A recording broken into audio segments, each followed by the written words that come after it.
E aí pessoal, tudo bem? Aqui quem fala é o professor Erilton e nós vamos começar agora mais um bloco aqui no canal. Nesse novo bloco nós vamos estar vendo um pouquinho sobre o universo, né, dos jogos, dos filmes, os making-offs por trás desse universo, né, e se utiliza algum programa interessante que agrega valor à nossa área do audiovisual e também do game design, né. Estamos aqui hoje com o Kevin.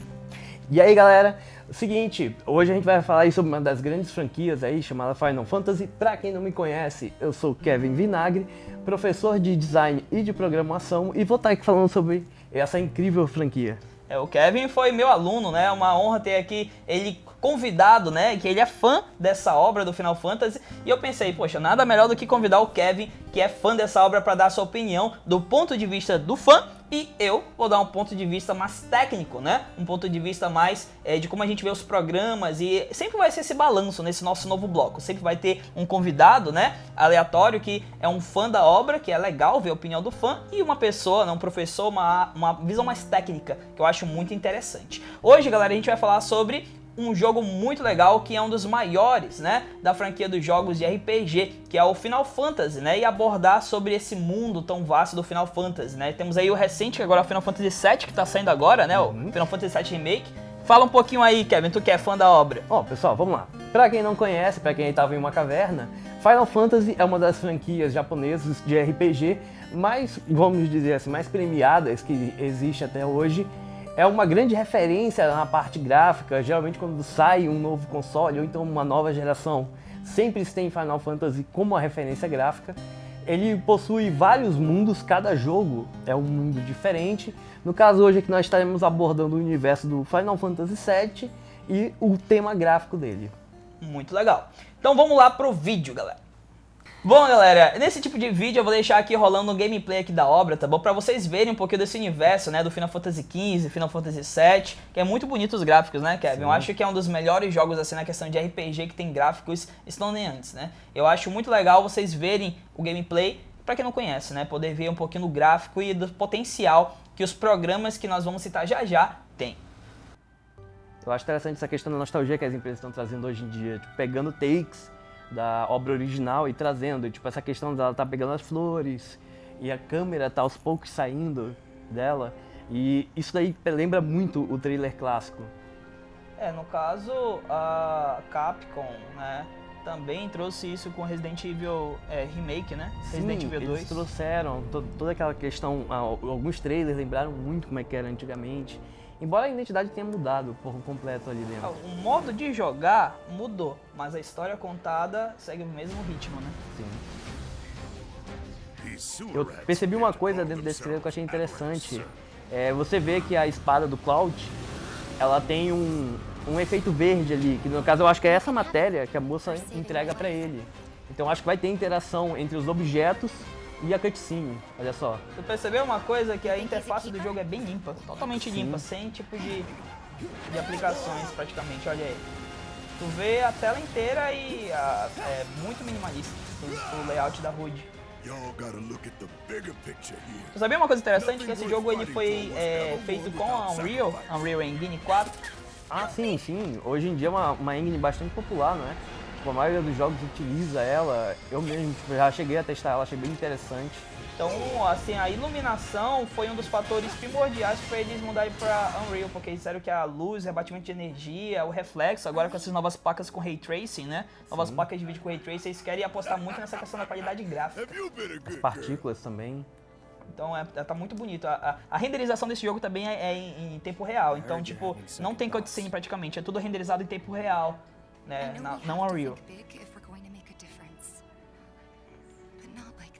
Por isso que a gente não percebe quase a diferença entre a cutscene para o jogo, porque tem gameplay aí nesse trailer. Olha aí, a luz tá muito... A questão da fumaça, ó, você vê perfeitamente. Tá muito bonito, graficamente. Ó, o modo de jogar tá muito dinâmico também. Nesse novo Final Fantasy eles vão implementar praticamente o que eles fizeram com o 15, né? Só que trazendo aí um modo diferenciado de modo de escolha de skill, né? Que é o modo ATB.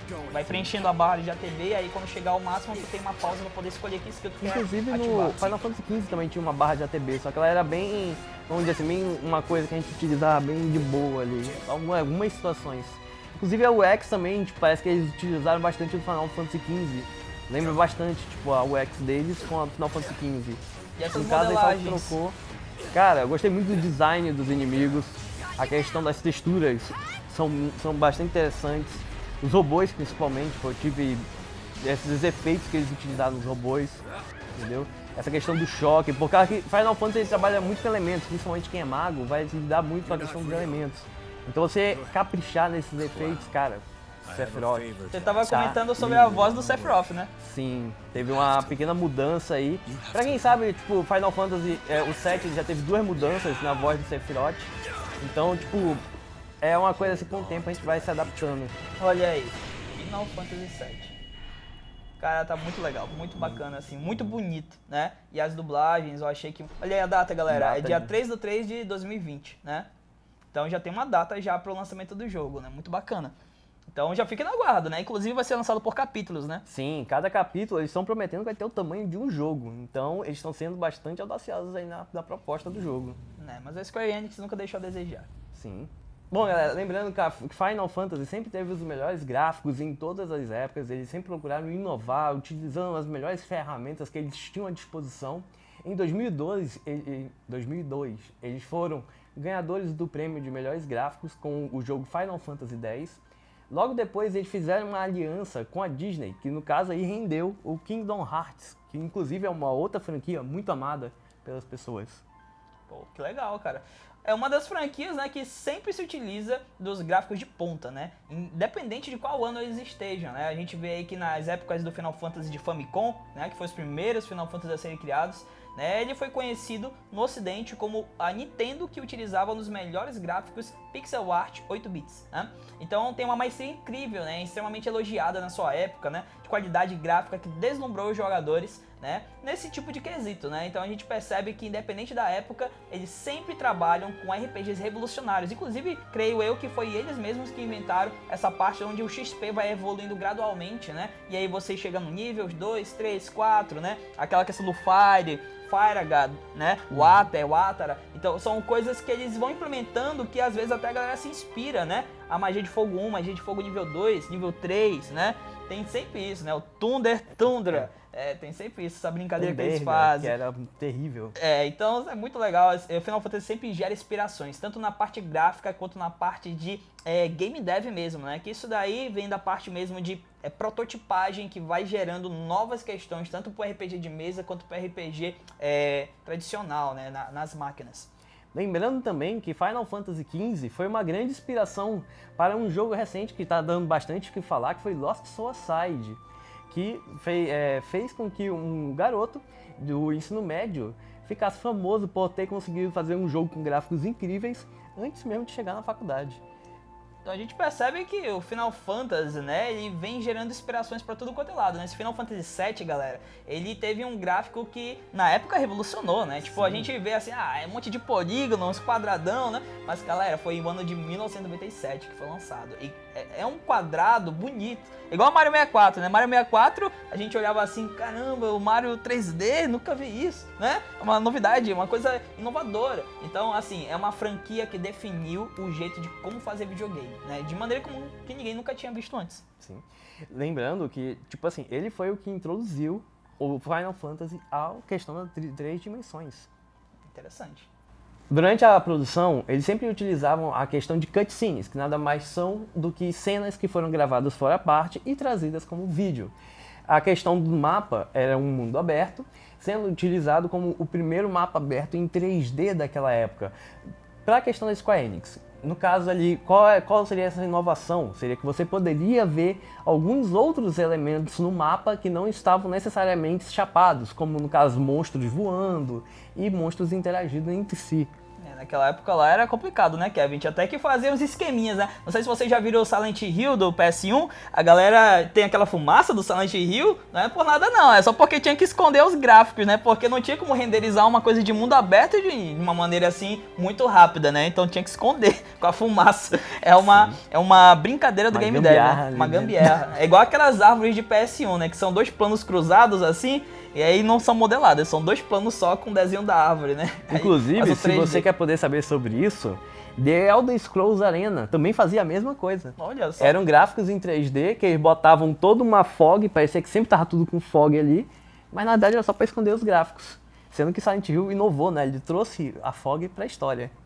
E é por isso que a gente percebe que agora estão fazendo tanto remake, né? Eles estão querendo resgatar essa nostalgia, estão querendo fazer isso de uma maneira melhor. É um clássico que se eternizou, né? Final Fantasy VII, a galera fala até hoje. Por isso que teve o filme do Adventure Child, né? Por isso que eles estão fazendo outros jogos. Então, galera, a nova geração promete muito com esses jogos, né? Vai vir jogo novo. Inclusive, eu aposto muito que vai vir Resident Evil 3, Nemesis. Nossa, cara, só de imaginar o Nemesis, com toda a inovação de IA e toda a inovação gráfica, cara. Vai ficar perfeito, né? Vai ficar lindo.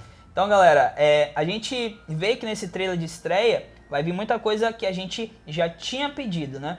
Então, olha só, o jogo já tem uma data de lançamento, que é dia 3 de março de 2020, né? E vai ser o primeiro capítulo, né? Mostrando gráficos belíssimos, bem rebuscados, né? É um realismo impressionante, né? Rico de detalhes. Muito bacana. Bom, e é exatamente isso que eles encontraram na Unreal Engine 4, né? Essa questão da beleza dos gráficos, das luzes, do Ray Tracing, tudo isso a Unreal Engine 4 pode oferecer nesse tipo de contexto. Lembrando que antigamente a empresa a Square Enix utilizava a própria engine deles, porém podem ter acontecido algumas coisas no Final Fantasy XV que fez com que eles fossem utilizar a Unreal Engine 4, que em nenhuma hipótese foi uma coisa ruim, já que a Unreal Engine tem um ambiente preparado para aquilo ali de forma simples e intuitiva. Galera, então eles procuraram, né, essa perfeição e a simplicidade de uma engine de qualidade, né? Tem aí várias entrevistas do porquê dessa mudança, mas um dos pontos mais, assim, que eles queriam realmente melhorar era a questão mesmo do Ray Trace, da iluminação, do rebatimento de luz, né, da qualidade gráfica, e a Unreal pode oferecer isso, né? A questão da extremidade na questão de realismo, né? Então, a liberdade de trabalhar com o mundo aberto, né, estilos gráficos diferenciados, tudo isso a Unreal pode oferecer. Lembrando, pessoal, que a Unreal é um motor gráfico com bastantes presets, o que quer dizer que ele já tem bastante coisa feita ali. Então isso facilita muito a questão do trabalho do desenvolvedor, como é que ele vai abordar o jogo dele, qual vai ser as coisas que ele vai utilizar, qual vai ser os códigos. E também ele é de uma forma bastante simples e o acabamento que ele gera é muito bem feito. No caso a Unreal, ela tem uma potência gráfica de motor realista, né? Ela suporta cenários, né, de uma maneira como se eles estivessem lá em mundo real, mundo aberto, né? Cenários inteiros de uma maneira gráfica abusiva, né, gigantesca, e a gente percebe que essa composição gráfica do jogo é a qualidade que eles esperavam de um jogo de mundo aberto nesse nível, né? E no caso, a gente vai estar trabalhando atualmente com um curso de Unreal aqui no na nossa escola. E esse curso, galera, a gente vai abordar muitos pontos interessantes, né? E é uma ferramenta que, se vocês perceberem, ela é utilizada no Mortal Kombat, né? Ela é utilizada também dentro do Final Fantasy, né? Até do Devil May Cry. Então tem muitos jogos que se utilizam na Unreal hoje em dia, né? É uma qualidade que muitos jogos buscam, né? E é claro, né? Tem outras plataformas que a gente vai abordar, por exemplo, Unity. A gente vai também dar curso de Unity, dar cursos até de Construct 2. E tem outras plataformas mais que existem, por exemplo, o Kevin gosta do Godot, né, Kevin? Sim, o Godot é uma ferramenta livre, no caso, utilizada. Ela é bastante recente, mas, tipo assim, ela já consegue fazer uns resultados muito bons. E galera, é assim, ó, eu vou falar uma coisa pra vocês. 3D, tem lá ó, 3D Max, Maya, tem vários tipos de 3D. Game Engine, tem Unreal, tem Unity, também tem vários tipos. Eu diria que é igual Flamengo, Palmeiras, Corinthians, que nem você time. torce pro que você quiser, né? Você pode gostar de um, pode gostar de outro, mas assim, por que você não experimenta todos e aí você dá o seu ponto sem preconceito, né? Eu acho que até mesmo o Kevin gosta de experimentar uma coisa em uma, mas em outras aí muda de programa pra fazer, talvez uma parte aqui, uma parte ali, não tem problema nenhum, né? Tipo, vamos lá, o Maya, ele tem um shader muito bonito. O shader do Maya, logo na primeira modelagem, se faz uma modelagem, ela já dá uma impressão de algo já bem profissional, né? À toa que é o que eles mais utilizam. O Maya, vamos dizer assim, ele é o mais popular no mundo dos jogos. Mas existem vários outros, Blender, 3D, todos esses estão modelos. ganhando suas popularidades também, né?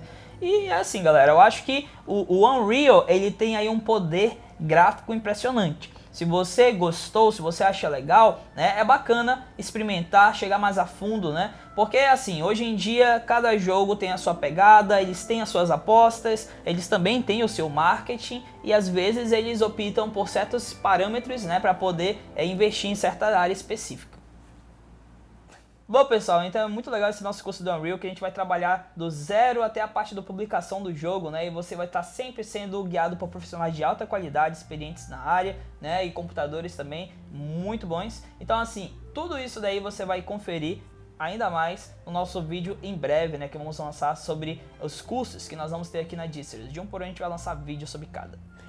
Lembrando, cara, que não é apenas de Unreal que é feito o mundo dos jogos. A gente vai conferir agora no Making Off um pouquinho sobre que programas são utilizados aí nesse tipo de jogos.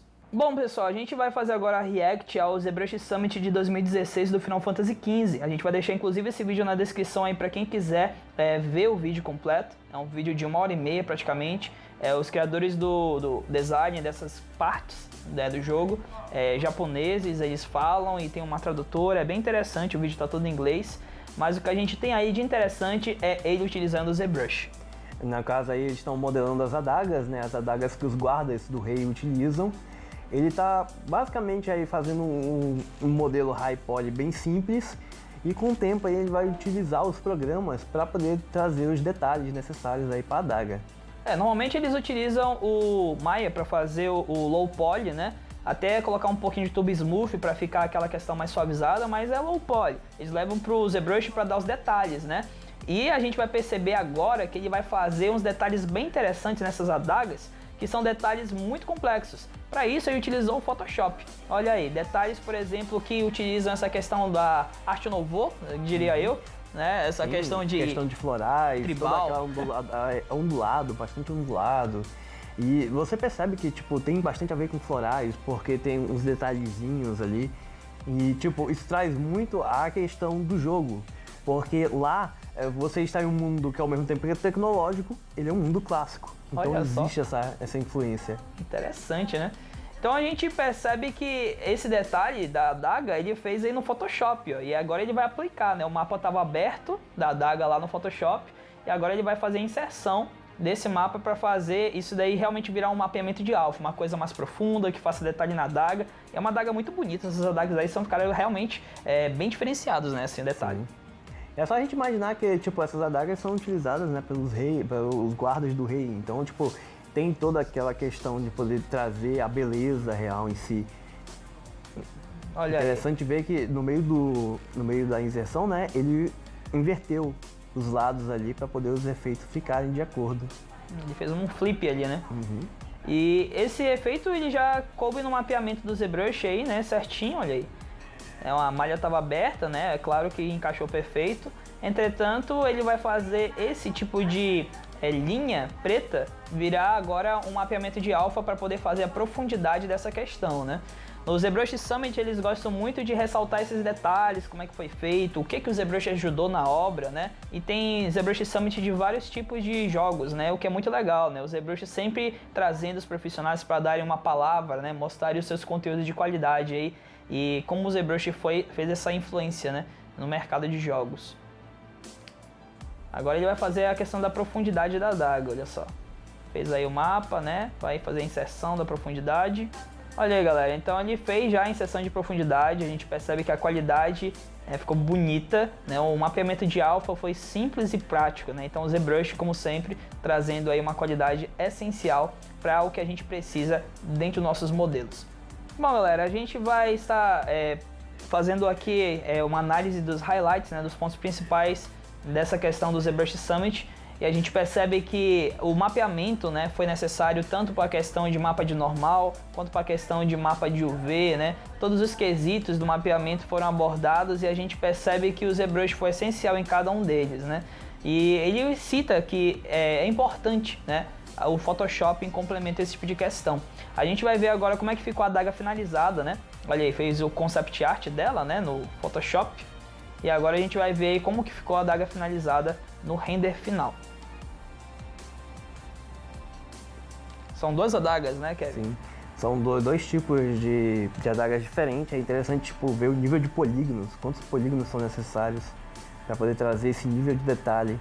A gente percebe que o low poly estava lá, né? Ele veio do Maya, depois acrescentou detalhes aí, meio que uns tribais aí, né? Umas coisas diferenciadas. Texturização, qualidade excepcional, né? Sim. O efeito, a qualidade do material, tipo o bronze e o metal muito bem definidos. E essa é da esquerda, agora é da direita, né? São duas adagas aí. Sim. É interessante ver que os mínimos detalhes colocaram, como as adagas de arremesso que os guardas têm, eles colocaram ali. A questão dos dentes que eles têm, que eu me lembro, parece que aqueles dentes são de berremontes dentro da história. Elas são diferentes dessas adagas, então por isso que ele fez questão de mostrar as duas adagas. Agora a gente vai ver um pouquinho, galera, sobre o Rei Glauca. No caso, General Glauca, né? Olha aí, a gente tem aí vários tipos de concept que eles fizeram no Photoshop, né? Pra ver qual que seria mais adequado. E chegaram num conceito bem legal aí, né? Sim, uma coisa mais orgânica, que traz mais a questão tanto de matéria-prima, de vida, misturada com a parte mecânica. É porque no Final Fantasy o lore deles fala sobre essa questão de a armadura tem vida, né? Tem uma energia, né? Sim, eles misturam muito a vital. questão da magia com a tecnologia, então eles têm muito essa questão do respeito à magia, que no caso eles têm muito associado à natureza. E você vê isso transpassando para as armaduras, principalmente no 15, que tem uma história muito voltada para isso. Galera, então a gente vê aí que o modelo foi trazido do Maya em Low Poly, depois eles trouxeram pro ZBrush, né? Fizeram detalhamentos, depois dos detalhamentos fizeram a retopologia, a aplicação do UV, né? E aí detalharam a escultura, fizeram mapa de normal, mapa de displacement, para chegar no resultado bem aprimorado. Então é um resultado que necessitou de paciência, né? Bom, galera, a gente vai ver alguns brushes, né, que foram criados especificamente pro Glauca, né? Que o ZBrush, ele é um programa que permite isso, né? Essa questão de tu modificar o teu brush para ter uma suavidade, né? Uma aplicação mais nivelada no que você deseja, né? E esses brushes, eles foram designados para poder fazer aí esses detalhes da armadura do Rei Glauca, né? Que é feito na mão, né? Sim. Eles, no caso, aí vão fazer uma série de pequenas fissuras para poder trazer aquela temacidade mais orgânica, né? A gente pode ver que ali em cima eles já deram uma amassada na ponta para poder, tipo, passar aquela idade da armadura. Meio que uma coisa que já foi para batalhas.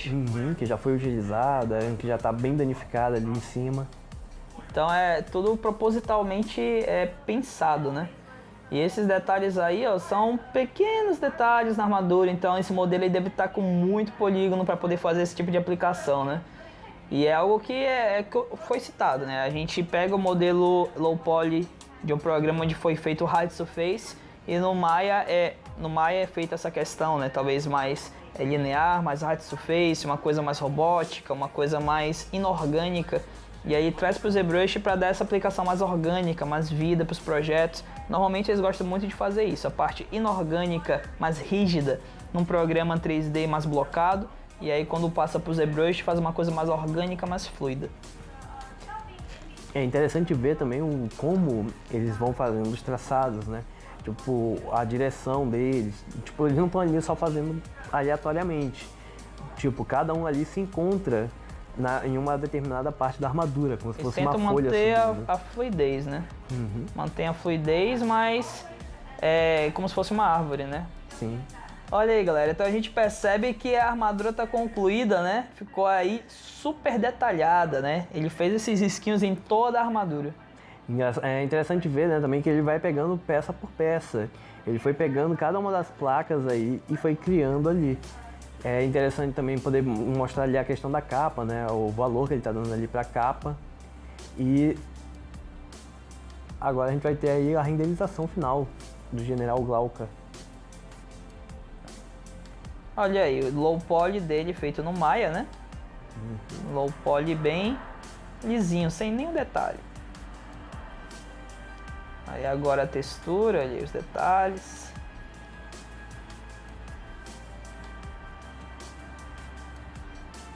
Olha aí, galera, o polígono, né? A questão aí, como era meio low poly, não era... Tinha um tube smooth aí, né? Mas era meio low poly. Aí depois que colocou os detalhes, olha aí o resultado final. Interessante também ver a questão dos reflexos, como cada parte de metal tá muito bem feita.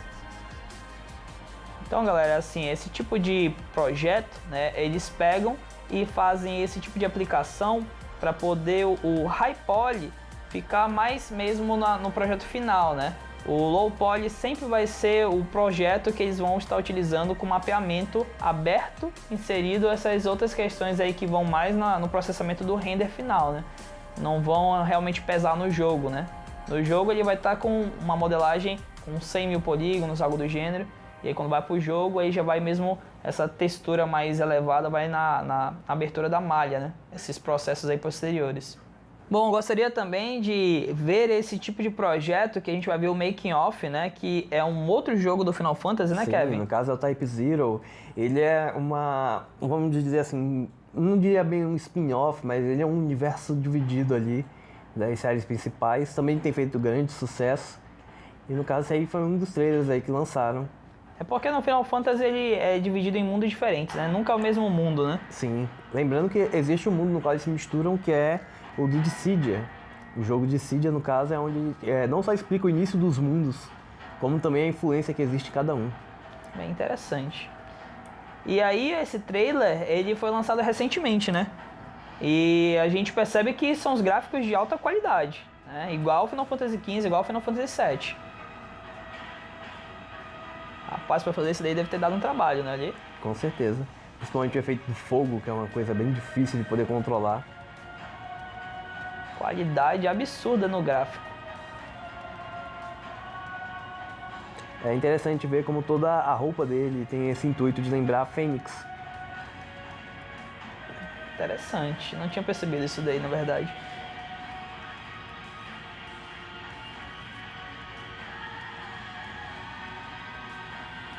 A gente vai ver agora o por trás das cenas, né? A gente vê que as referências onde eles tiraram foi a questão mais samurai, né? Os concepts, sim, desde a parte aí, olha só, do motion capture, né?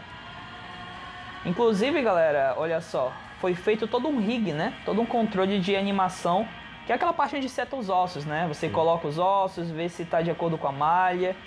Lembrando que cada um desses aí tá controlando ou diretamente ou indiretamente o esqueleto central do personagem. É porque a gente percebe ali, por exemplo, que todos os dedos deles mexeram juntos, né? Isso daí deve ter sido um rig que ele fez para que todos os dedos mexessem juntos. A gente também percebe o motion capture, né? Que é claro, os ossos são setados, né, para poder configurar o caminho da face, mas é necessário um equipamento, né, para poder conciliar com esse aparato digital aí, né? As referências do lugar. Então, galera, isso daí deve ter dado um trabalhinho, olha só, todo o processo aí de criação, né, vai desde pesquisa até a parte de concept, para a parte de animação, de modelagem, né? Os testes de iluminação, bastante coisa. A versão mais low poly, ó, que você tinha falado, aquela parte mais inorgânica. É, porque se for fazer isso daí tudo high poly, né, o PC vai realmente tá dando aí uma travada, né? Então eles fazem sempre low poly para poder renderizar no PS3, PS4, né, seja lá qual for a plataforma que eles vão lançar o projeto.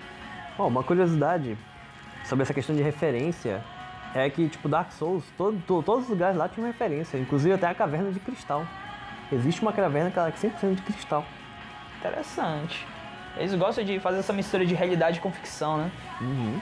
Olha aí, eles fizeram um mapeamento de escaneamento 3D desse projeto, né? Para poder fazer uma análise de texturização mais aprimorada, né? Sim, softwares que lidam com isso, como MeshLab, fazem esse tipo de coisa bastante interessante. É claro que necessita de uma retopologia. Vocês viram aí que eles fizeram a retopologia para poder os polígonos ficarem organizados, né? Porque se fosse depender daquele escaneamento lá, os polígonos iam estar tudo bagunçado.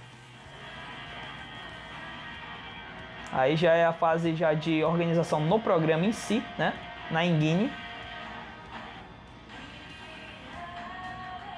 E o resultado final, né? Olha aí. Teste do fogo, pra você ver como é que o fogo vai se comportar dentro da animação. O pessoal se preocupa até com o fogo, né? Olha, os mínimos detalhes foram estudados. Aí a lágrima, né? Inclusive os ossos não são só setados na questão do personagem em si, né? Também são setados aí na armadura, olha só. Ele vai agora fazer um osso para controlar a movimentação da armadura, para não ter aquele peso todo, né, de a armadura ter que fazer cálculo matemático, né, de cloth, por exemplo, que é um modifier normalmente utilizado, mas no game não pode ser utilizado. Na animação o cara pode esperar quantos meses for para renderizar, agora no game não, tem que ser em tempo real, né? Então por isso a preocupação deles com deixar tudo setado o rig. Olha aí, vai setar o rig em tudo aí, ó. Vai colocar osso até nas penas. Até porque também, principalmente essa questão das penas, tem que ter um controle de como é que elas vão se mover, né? Pra poder gerar aquele efeito bonito delas caindo dentro do vídeo, que tipo, se for seguir a física mesmo, talvez não caíssem daquela forma. Porque o cálculo do cloth ele é automático, né? Então aqui não, aqui você tem um controle que você pode dizer pra onde que ela vai. Olha aí que legal.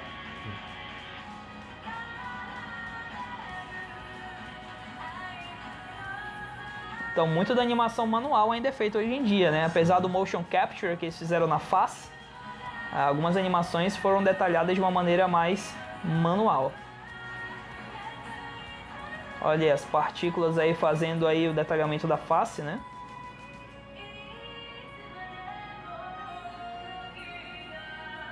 Foi feito aí pra gerar esse efeito de cura, né? Uhum. Como se a deusa estivesse curando das feridas deles para poder continuar. Porque é uma fênix, né? Uma fênix que renasce. Seria esse o lore. O lore do jogo. E aí eles estão fazendo uma multifarm, é isso mesmo? Uhum, sim, eles estão pegando vários computadores para poder utilizar em um render só. E aí ele tá editando a cutscene para poder fazer o balanço de cores, né? Uhum, é o mesmo. Color correction. A captura de movimentos aí no caso. Testando para poder ver como é que cada parte do corpo vai reagir ao movimento. E aí é o motion capture do corpo, né? Uhum. Quando o estúdio tem dinheiro, eles conseguem fazer umas coisas mais rebuscadas, né? Porque isso daí é necessário um equipamento específico, né? Inclusive, tipo, tem até uma câmera, não sei se você já chegou a ouvir falar, tem uma câmera que ela pega o ambiente 3D e você vê através da câmera como se estivesse no 3D. Olha aí que interessante. E aí esse projeto aí, né? Que é o Type Zero. Muito bem, pessoal, então voltando aqui dos reacts, nós vamos ter agora a conclusão com a nossa nota sobre essa obra, né? Então, o que você conclui do seu ponto de vista de fã, Kevin, sobre a questão do Final Fantasy XV, o 7, esse mundo e os making-offs dele? Cara, a questão do Final Fantasy sempre ela é feita com muito primor, tanto na parte de gráfico quanto na parte de história. E é uma coisa nostálgica, é uma coisa que faz parte da nossa infância, então a minha nota para ele sempre vai ser máxima aí no total.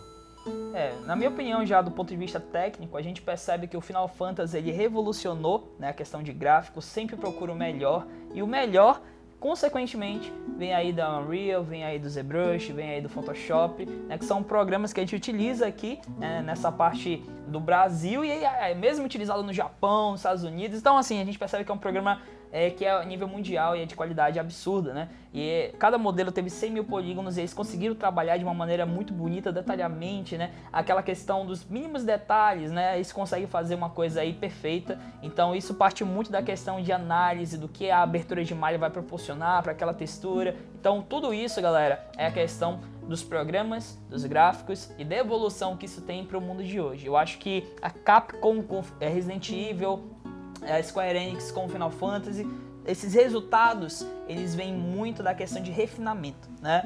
Então tudo isso daí é a gente aprimorar o jogo para que ele vá para a plataforma de uma maneira adequada e que ele consiga, né, alcançar o público com aquela perfeição de sempre. Para mim também, eu acho que Final Fantasy não tem como ser nota 10, galera, porque é um jogo perfeito em tudo que eles fazem, eles tentam aprimorar o máximo possível e utilizar os melhores programas do mercado.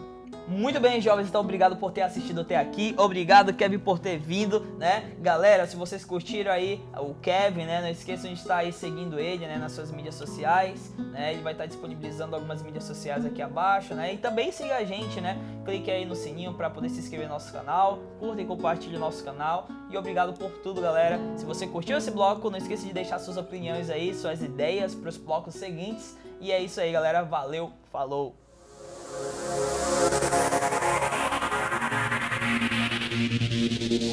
Thank you.